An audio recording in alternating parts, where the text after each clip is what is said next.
Tere kõigile! Meie oleme siis maastikuarhitektid tegelikult. Mina olen Maarja, tema on Kertu ja ühtlasi me esindame siin oma ettevõtet nimega Zero Build, mis tegeleb siis ehitusmaterjalide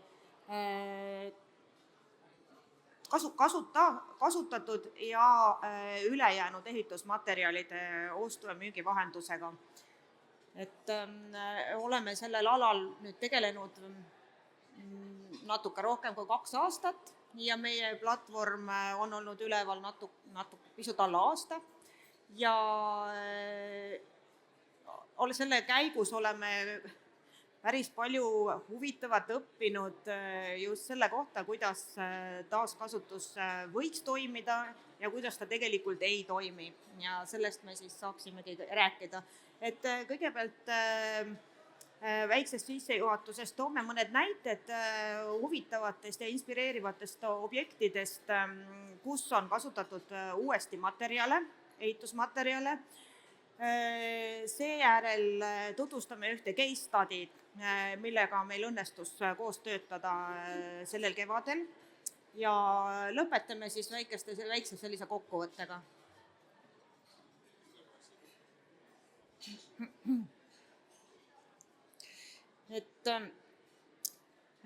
Taaskasutusel on siiani ikkagi, võib öelda niimoodi, idabloki riikides selline natuke negatiivne imidž.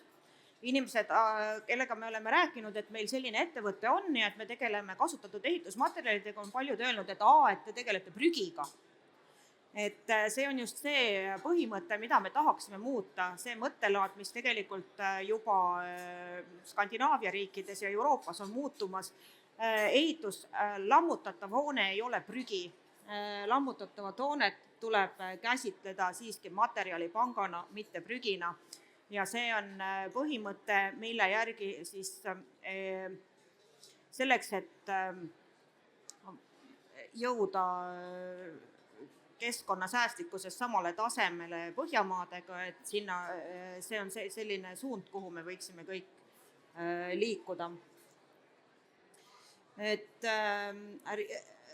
Riidesektoris, tekstiilisektoris, isegi IT-sektoris on taaskasutus muutumas järjest suuremaks ja järjest olulisemaks trendiks kogu maailmas. Võtke kas või Vintedi tohutu edu ja just seda eriti nooremate inimeste hulgas. Ja me oleme siin palju rääkinud, võib-olla täna isegi on räägitud paatinast ja sellest, mismoodi materjalid vananevad. Vanad materjalid vananevad tegelikult väärikalt, et head materjalid vananevad niimoodi, et nende eluiga ei ole ju 50 aastat, vaid isegi palju rohkem. Kui me vaatame näiteks Tallinna vanalinna, siis kas keegi sel ajal, kui Tallinna vanalinn ehitati, mõtles, et ta ehitab maja 50 aastaks. See mõtteviis on viimase 150 aasta jooksul kardinaalselt muutunud ja selleks, et planeedil kuidagi isegi hakkama saada, peab võib-olla natuke tagasi minevikku vaatama. Ja kui me räägime ehitusmaterjalide taaskasutusest, siis Eestis on see veel küllaltki lapsekingades, kuid kui me vaatame teisi Euroopa riike, siis näiteks Prantsusmaal, Saksamaal, Hollandis on hästi tavaline see, et linnades on ehitusmaterjalide pangad, ehitusmaterjalide laod, kus saab osta taaskasutatud ehitusmaterjale. Ja üheks selliseks suunanäitajaks on Norra teiste Põhjamaade seas ja just Oslo linn, et Oslo linna üldplaneeringus on juba üldplaneeringu tasandil pandud paika eesmärgid kasutada võimalikult palju uute hoonete ehitamisel taaskasutatud ehitusmaterjale. Ja siis Oslo üldplaneeringus on ka teisi erinevaid keskkonnasäästlikkusele rõhuvaid fookusi. Ja ringmajandus ongi Oslos määratletud kui üks peamisi strateegiaid linna jätkusuutlikuks arenguks. Oslo eesmärgiks on aastaks 2030 olla juba läheneda nullenergia eesmärkidele ja just ehitusmaterjalide sektor on see, millele on pandud kõige suurem rõhk. On kokku lepitud see, et tuleks vältida lammutamist ja olemasolevaid hooneid kasutada võimalikult kaua ning ka kõik uued hooned peaksid olema juppideks lahtivõetavad, hooldatavad ja vajadusel uutes kohtades kasutatavad. Ja Oslos näitab eeskuju eelkõige Oslo linn, Oslopüük, mis on nagu üks selline suuremaid kinnisvara haldavaid omavalitsuse üksusi. Neile kuulub muljetavaldav hulk kinnisvara Oslo linnas ja nad tegelevad just eelkõige sotsiaalvaldkonna objektide ehitamise ja arendamisega, koolid, lasteaiad ja nii edasi. Ja siis nende põhimõte ongi see, et uued hooned peavad olema demonteeritavad ja on kohustuslikud korduskasutuse ja lammutamise aruanded. Ning Oslo linnas on võimalik ka kõikidel erasektori arendajatel liituda programmiga Future Build, mis annab mitmesuguseid eeliseid ettevõtjatele, et näiteks on võimalik saada seal detailplaneeringutele kiirmenetlus, kui Eestis vältab detailplaneeringute koostamine heal juhul 2-3 aastat, enamasti Tallinnas näiteks üle 5 aasta, siis seal on võimalik juba mõne kuuga saada detailplaneeringule heakskiit, kui sa oled liitunud selle Future Build programmiga ja kasutad taaskasutatud materjale. Et juba hästi algfaasis tehakse erinevad visioonid ja kokkulepped ning linna poolt on oma projektijuht, kes hästi kiiresti neid planeeringuid menetleb. Ja see Future Build programmis osalejatel on ka selline hea kogemuste vahendus, et kuna taaskasutatud ehitusmaterjalide kasutamisel on hästi palju, et seda praktikat on ikkagi veel küllaltki vähe, et siis arendajad saavad ka omavahel koostööd teha ja ülikoolidega koostööd teha. Ning Oslos on ka täiesti väga korralik materjalide pank olemas, kust igaüks saab osta taaskasutatud ehitusmaterjale ja see pigem on seal juba tavaks. Ja kui ei möödu ühtegi arhitektuuriüritust, kui ei räägita uute hoonete ehitusest, kus oleks kasutatud taaskasutatud ehitusmaterjale, siis kuna me oleme maastikuarhitektid, siis me toome ülevaate maastikuarhitektuuri projektidest, kus on taaskasutatud ehitusmaterjale kasutatud.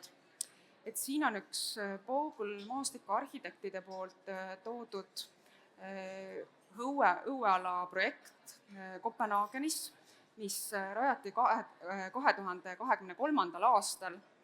Et lisaks sellele, et see on Kopenhaageni linnavalitsuse poolt initsieeritud projekt, mis on selline hooviala musternäide, kus kasutati hästi palju taaskasutatavaid ehitusmaterjale.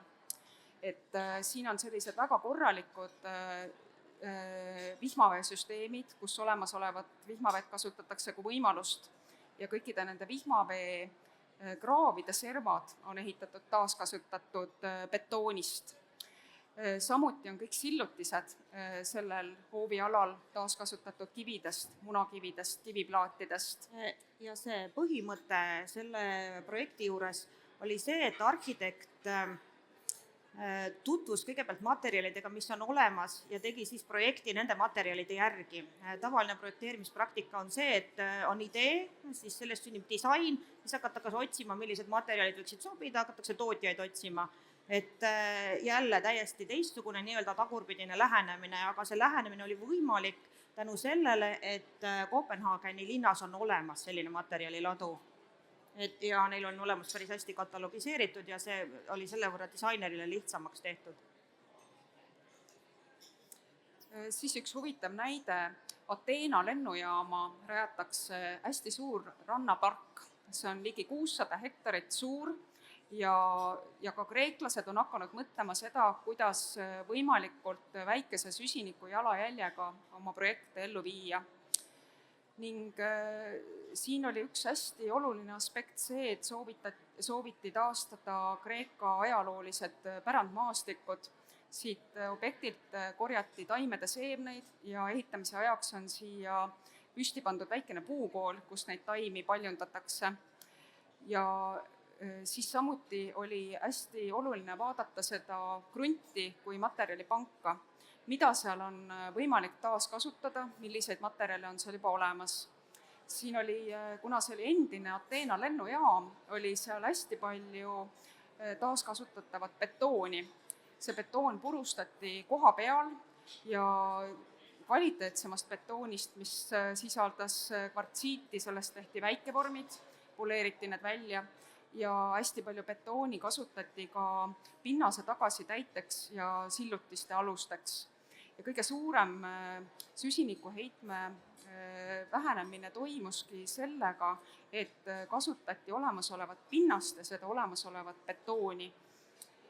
Ja loomulikult kõik need hooned, mis siia on kavandatud, need kõik on päikeseenergia küttel ja nende pargitaimede hooldamiseks kasutatakse vihmavett ja ka nende hoonete vesi puhastatakse veepuhastusjaamas ja kasutatakse uuesti ära.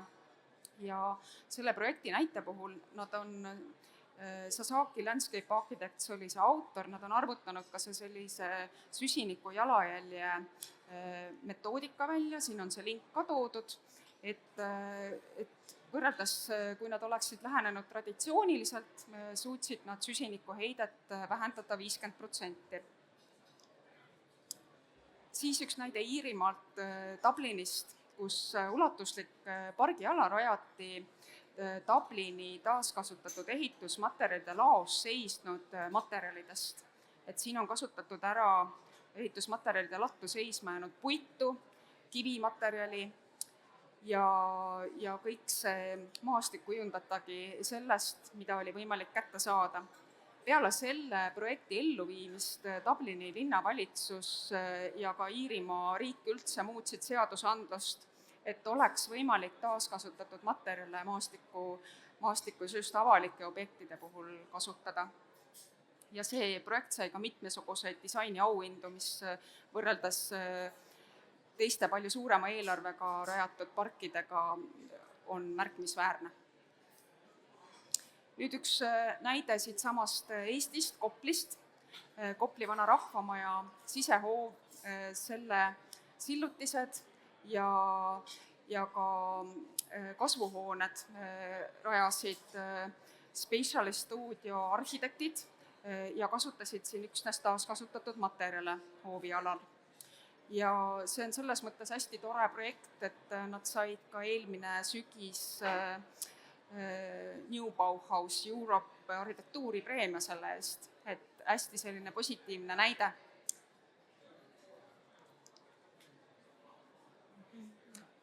Jällegi üks tore näide Eestist Ülemiste keskusest, et Ülemiste keskus kogu aeg laieneb ja on pidevas muutuses ning Stuudio.ir maastikuarhitektid pakkusid välja ajutise lahenduse parkla jaoks. Parklas kasutati haljastuses, puukoolides seisma jäänud ja muidu selliseid taimi, mis oleks võib-olla ehk prügimäele läinud, kuna nad ei olnud standardsed, olid seisma jäänud ja liiga väiksed. Aga need taimed toodi parkla haljasaladele, kasvatati suuremaks ja nüüd neid juba istutatakse Ülemiste keskuse teiste rohealadele ümber. Ja siin taaskasutati ka olemasolevat asfalti vihmapeenarde kujunduses ja tegelikult see haljastus on hästi lopsakas ja sümpaatne ja sellise ajutise vahekasutusena üks väga tore näide. See objekt sai ka selle aasta maastikuarhitektuuri preemia, ajutise ruumi preemia, et see on hästi tore, et taaskasutatud materjalide kasutamist tunnustatakse. Jah, Kino tegi paar aastat tagasi VRN-i vahekasutus taskupargi ja samuti sai selle eest preemia niimoodi, et tegelikult kolleegid alati tunnustavad selliseid ettevõtmisi, mis natuke väljuvad sellistest nii-öelda tavalise lahenduse piiridest. Ja veel üks näide Õismäelt, see on Keskkonna Kommunaalameti maastikuarhitekti Maire Suimetsa poolt projekteeritud väike taaskasutuspark. Siin jällegi kasutati ära hästi palju teistele objektidele ette jäänud haljastust, mis muidu oleks maha võetud. Siin on Ahtritee, trammitee, Pärnad näiteks leidnud endale uue kasvukoha, botaanika ja paljundusala taimed on siia toodud. Sillutiste puhul ka kasutati taaskasutatud materjale ja ehitaja lattu seisma jäänud puitu ja erinevaid materjale siin taktiilsete radade tegemiseks.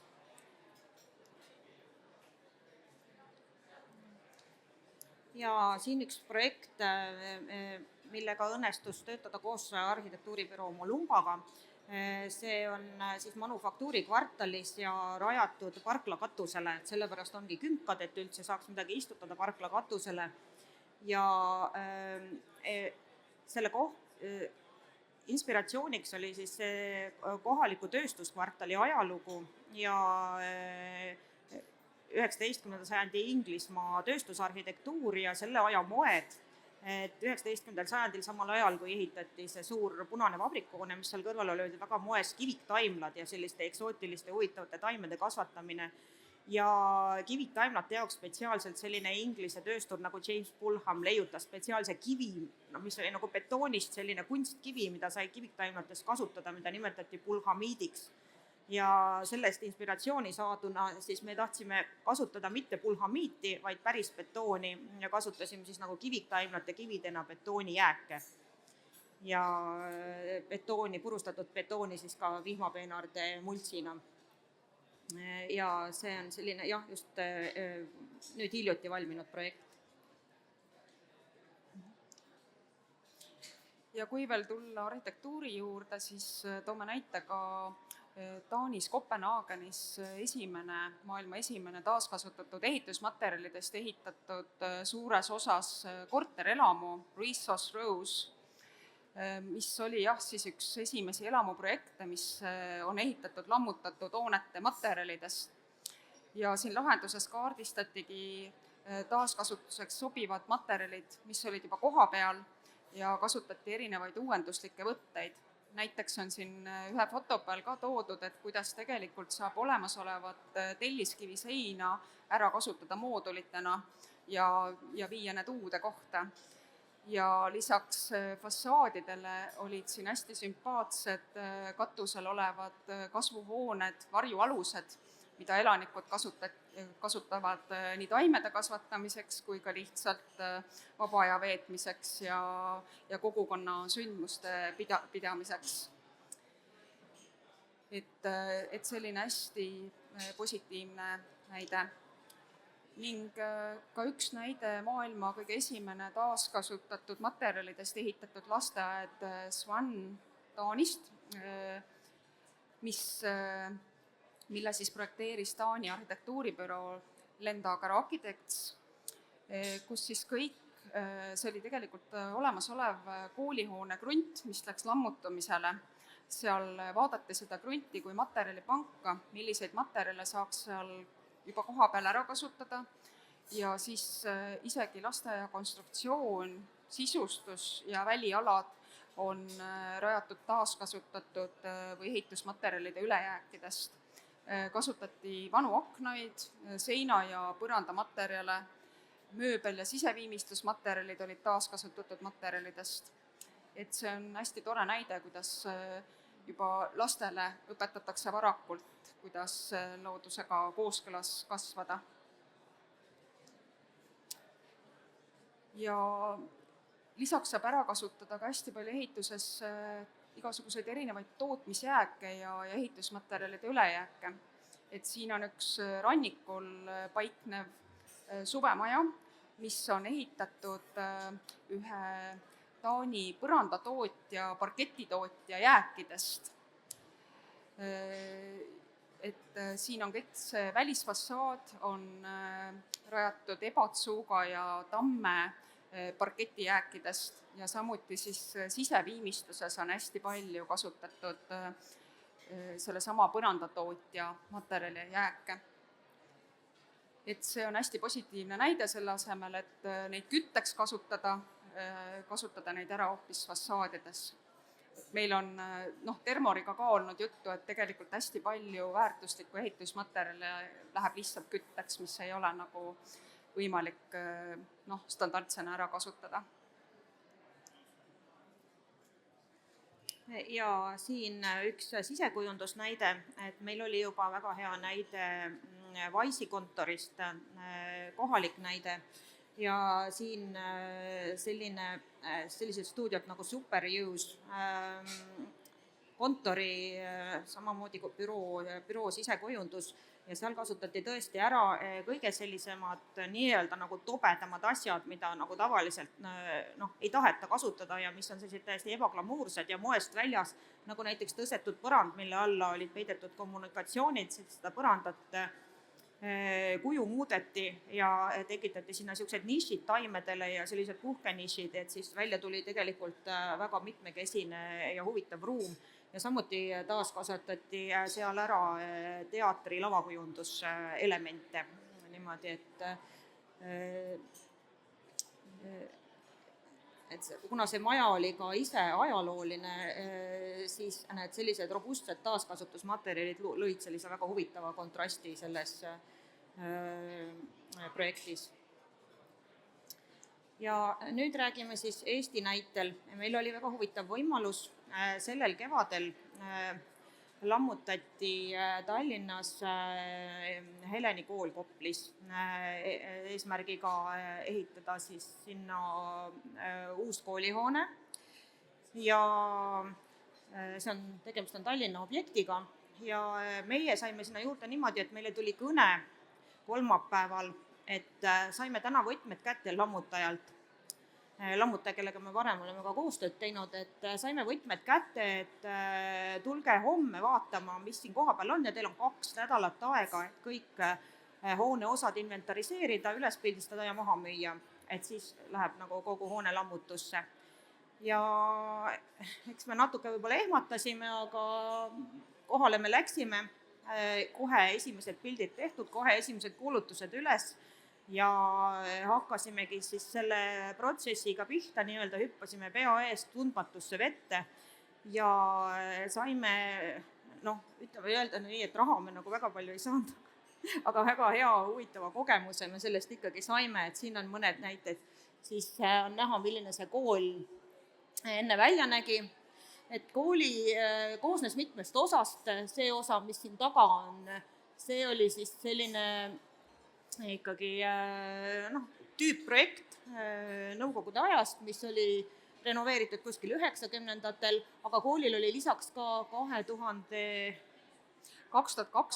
ehitatud uus hoone osa, oli täiesti väga kvaliteetselt ehitatud, väga korralike materjalidega ja ka tegelikult kogu see maja tervikuna oli 2015 väga kvaliteetselt renoveeritud. Ja uus spordihoone ehitatud, et siin on näited neist köökidest ja milline see siseviimistlus välja nägi, seal olid täiesti uued tuletõkke uksed, kõik vastavalt Euroopa normidele, vastavalt ka koolidele kehtivad ju erilised ohutusnormid, kõik turvaklaasid ja väga kvaliteetne sandtehnika,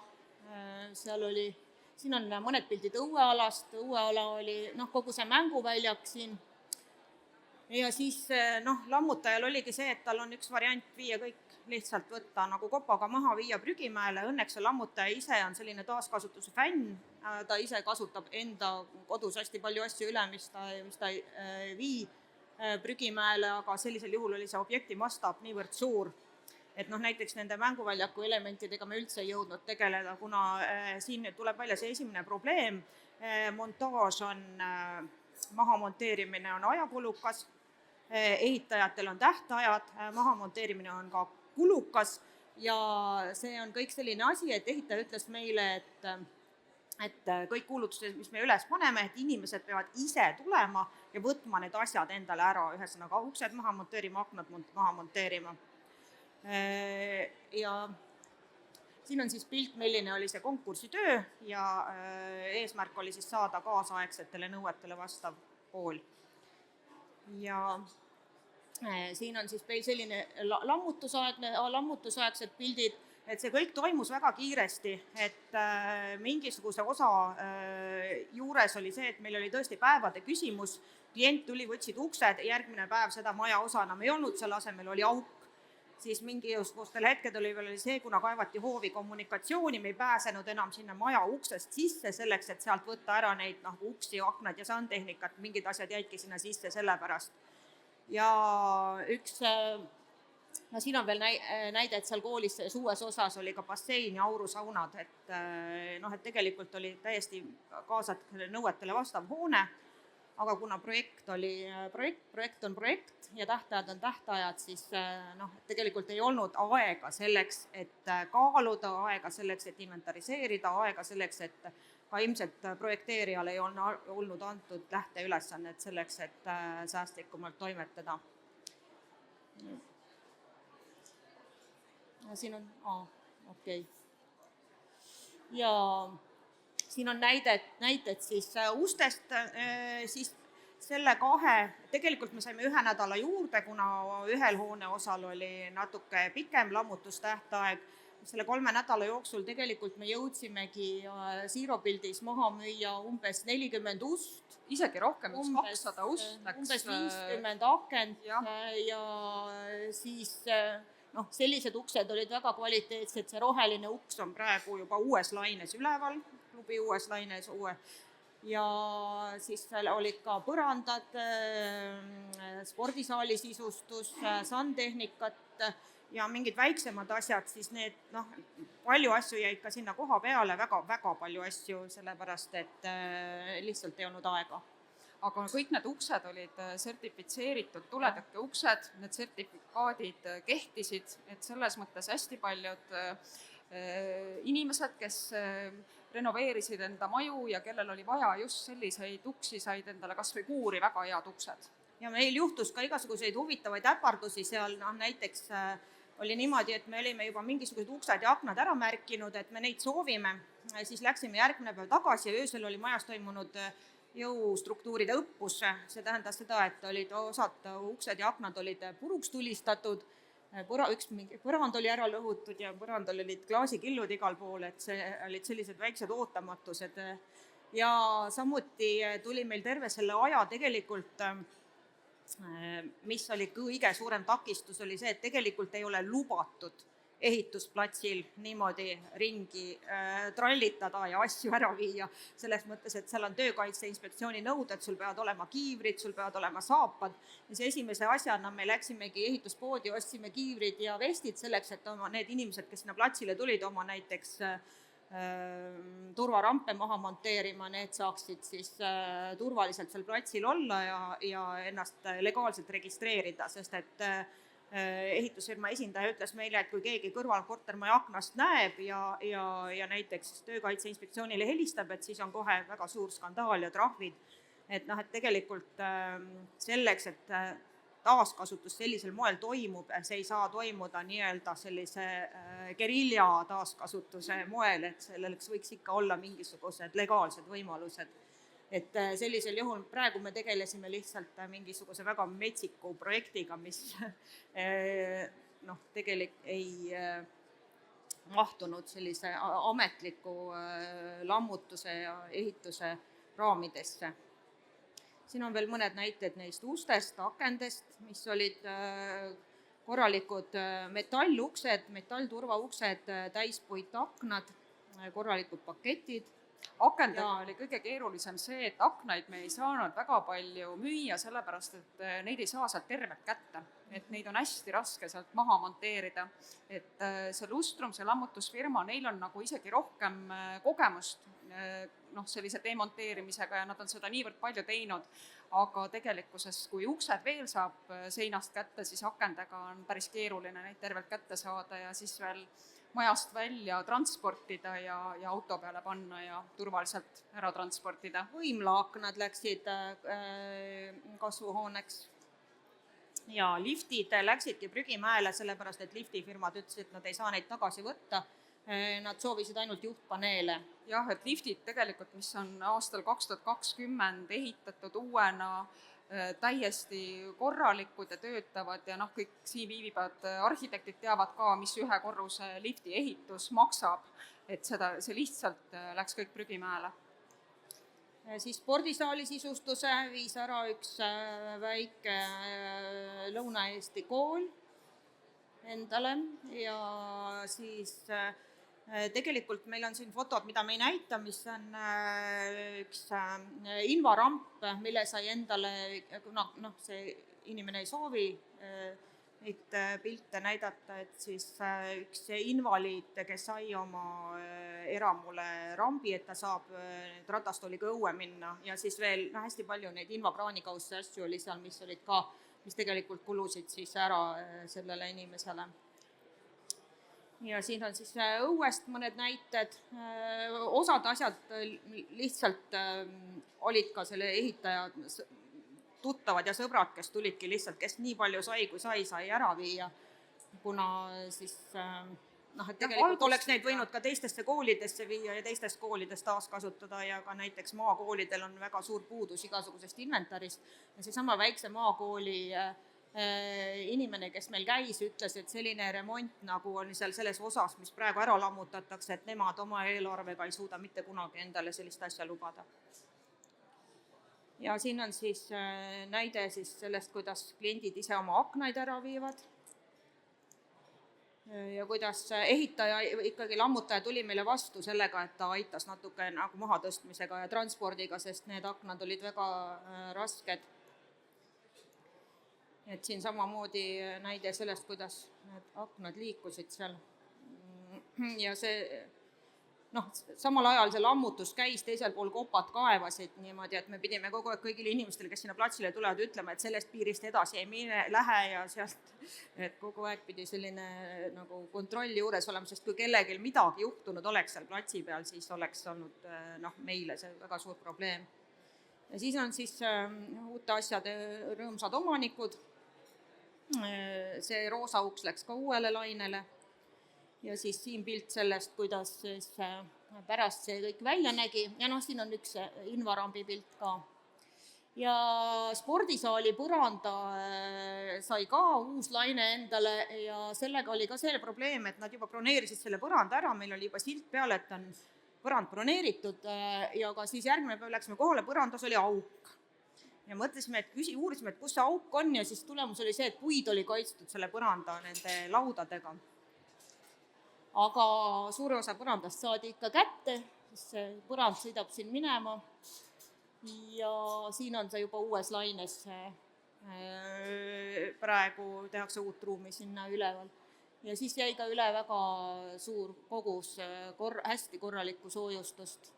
Seda villa tegelikult läks üle Eesti, et Nõmmele läks ka hästi palju, erinevad puumajade omanikud soojustasid oma pööningut selle võimla lammutusel ülejäänud villaga ära, et see vill oli, mis sealt seinast välja tuli, see oli praktiliselt nagu uus, et see maja oli soojustatud 2020 ja kui see kile ära võeti, siis seal olid ainult pisikesed tüübliaugud sees, aga iseenesest see materjali oli ülikvaliteetne ja korralik, et seda jah, üle Eesti erinevad koduomanikud said soojustusel ära kasutada, aga probleem oli ka selle villa transport, kuna see on mahult niivõrd suur materjal, et tegelikult läks päris kalliks seda ühest linnast teise transportida, kuna see lihtsalt ei mahtunud ära. Aga seda oli meeletult suur kogus, mis siit võimlaseinast välja tuli ja lõpuks ikkagi sai kõik uue omaniku, et see on hästi tore. Ja kokkuvõtteks võibki öelda, et me tegime põhimõtteliselt ikkagi tänu sellele, et lammutaja meile vastu tuli, tänu sellele, et lammutaja hoolis sellest, et need materjalid võiksid minna kuskile edasi kasutusse ja et me tegime oma täistöökohaga, oleme maastikuarhitektid oma töö kõrvalt sellise suhteliselt üleinimliku pingutuse, et sellega tegeleda. Et kui oleks näiteks antud meile kas või 2 kuud selleks, et enne kui see hoone kopad peale lähevad, inventariseerida, tekitada materjalipank, leida kliendid, siis oleks kindlasti suutnud päästa ka need võimla, väga ilusad liimpuidust talastikku, palju sandtehnikat, kõik invakraanikausid, köögimööbli, et noh, et tegelikult sinna jäi väga palju asju, mis tänases majandusolukorras ja arvestades seda, et Euroopa Liit räägib keskkonnasäästlikkusest, me oleme ühinenud European Green Dealiga, mis kõik veel, et paraku need jäävad kõik ilusateks sõnadeks senikaua, kui ei toimu reaalseid tegevusi selle nimel, et tegelikult ka hakatakse materjale taaskasutama, mitte ainult paberil. Ja no tänane ehituspraktika, mis järeldused me sellest case'ist tegime ja nendest intervjuudest, mis me oleme teinud materjalimüüjatega, ehitajatega, kinnisvaraarendajatega, arhitektidega, on see, et meie kõige suurem vaenlane on ikkagi kiirus, hangete tähtajad ja seal ei nähta ette üldse sellist kohta nagu ringmajandus ja materjalide taaskasutamine, et käisin poolteist kuud tagasi Riigikogu ringsel hommikusöögil ja seal räägitigi sellest, et tegelikult riigihanke seaduses selline mõiste nagu taaskasutus ei ole lahti kirjutatud, ei ole sellele mingit katet ega sisu antud. Et kui tahame, et midagi muutuks, siis peakski kõigepealt muutma legaalset raamistikku. Ja see, et materjale kõige keskkonnasäästlikum on materjalid ikkagi turustada otse ehitusplatsilt, mitte vaheladudest, sellepärast, et transport on kallis. Transport vahelattu on kallis ja transport vahelaost jällegi järgmisele objektile on kallis. Aga nagu me juba oma case'ist nägime, materjalide turustamiseks lammutusplatsil ei ole legaalset raamistikku, sa saad seda teha ainult siis, kui sa mingil moel seadust rikud ja see tegelikult ei ole normaalne olukord ja see ei toeta materjalide taaskasutust. Ja hästi hea oleks see ka, kui linnal oleks oma taaskasutusladu, et meil on selline digitaalne materjalipank, aga tegelikult paljudes linnades ikkagi on need materjalide laod, et kus kõik saavad neid materjale käia vaatamas, osta endale ja kui selline lammutusobjekt tuleb, kus on väga kvaliteetsed materjalid, et need saaks kas või ajutiselt sinna transportida ja neid hoida. Ja praegu seda olukorda, sellest räägiti ka Riigikogu ringsel hommikusöögil, et see olukord, et ehitusmaterjalid, mis on poodides uued, et on väga odavad, et sellist olukorda reguleerida on väga keeruline ja ka seda saab teha ainult riiklikul tasemel ja ka millal see hakkab ületama nagu siis nii-öelda selle vabakaubanduse piiri, et sellega tegelikult ka peaks nagu tõesti riiklikul tasandil tegelema ja teised Euroopa riigid on seda teinud. Ja võib-olla nagu arhitektidele ja sisearhitektidele oleks ka rohkem vaja infot, kuidas neid erinevaid materjale taaskasutada saab. Et koostöös ülikoolidega oleks hästi hea, kui on olemas sellised materjalide kataloogid, kus on toodud välja erineva taaskasutatava materjali võimalused, et kuidas neid kasutada saab. Et Tallinna Tehnikaülikool juba täna tegelikult on võimalik neid taaskasutatavaid materjale sertifitseerida, et saata tükk näiteks mingit materjali sinna laborisse testimiseks, et saada neile siis selline korralik legaliseeritud. Ja kui oleks olemas mingisugunegi kataloog selle kohta, et millised on taaskasutatava materjali oodatava eluiga näiteks erinevatel akendel, ustel, fassaadimaterjalidel, sellepärast, et palju väga sageli jääb see ka selle taha, et ei teata, kui pikk on see eluiga, ei ole võimalus anda garantiid ja see ei vasta erinevatele standarditele. Ja sellest me juba rääkisime, et materjaliladu, Tartus on juba selline materjaliladu, et väga tore oleks, kui tuleks ka pealinna. Ja mis selle sama konkreetse näite puhul ja paljud ehitusfirmad on ka seda välja toonud, et väga suureks abiks oleks sellised objektipõhised ladustusplatsid, just sellised nagu neutraalsed territooriumid, kuhu saaks siseneda ka inimesed ilma nende kõrgendatud turvanõueteta, mis tavaliselt ehitusplatsile kehtivad. ja tekiks selline nii-öelda vaheruum. Arusaadavalt selleks ei ole alati ruumi, aga mõnedel ehitusplatsidel, näiteks seal Heleni kooli näitel oleks väga palju ruumi olnud. ja see on ka kõige nagu keskkonnasõbralikum, kui neid asju ei hakata kuskile vahelattu transportima, et saab kohe sealt samast objektilt inimene endale koju ära viia selle näiteks. Ja Jürgen Einpaul Est-Consultist, kes on tegelenud ka päris palju kas või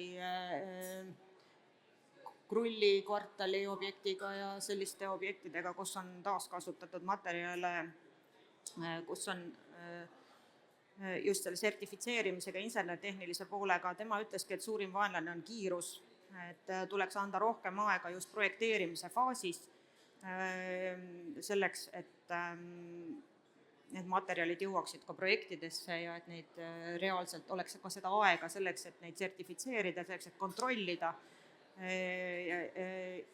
ja praegused hankesüsteem seda kahjuks ei võimalda. Ja ka arhitektidel ja inseneridel on vaja rohkem aega, et näiteks seesama Heleni kooli näide oli selline ka, et siin osad inimesed ehitasid endale kuurid nende akende või uste järgi, sest need olid lihtsalt niivõrd kvaliteetsed aknad-uksed, aga kui arhitektid peaksid projekteerima avalikke hooneid, siis see tähendab ikkagi seda, et kui on mingisugused materjalid, mida saab taaskasutada, siis see tähendab inseneride ja arhitektide jaoks suuremat ajakulu, et läbi mõelda. Ja siinkohal me lõpetame, et meil on siis www.zerobuild.me ja seal on juba päris palju materjale üleval, kui just lisandusid eile uued materjalid ühelt arendaja ülejäägid, et meil ikkagi siin konverentsier rääkis, et tal oli katusega probleeme vanale maakivist majale, et me just müüsime ühe seiklusjutte maalt ja merelt vana katuse maha, et 200 euroga, mitte 7000 euroga, nii et tegelikult ka ehitusmaterjale on võimalik taaskasutada ja seda tehakse tegelikult igal pool ja ma arvan, et Eestis on see ka loodetavasti mitte aastakümnete, vaid aastate küsimus. Aitäh! Aitäh!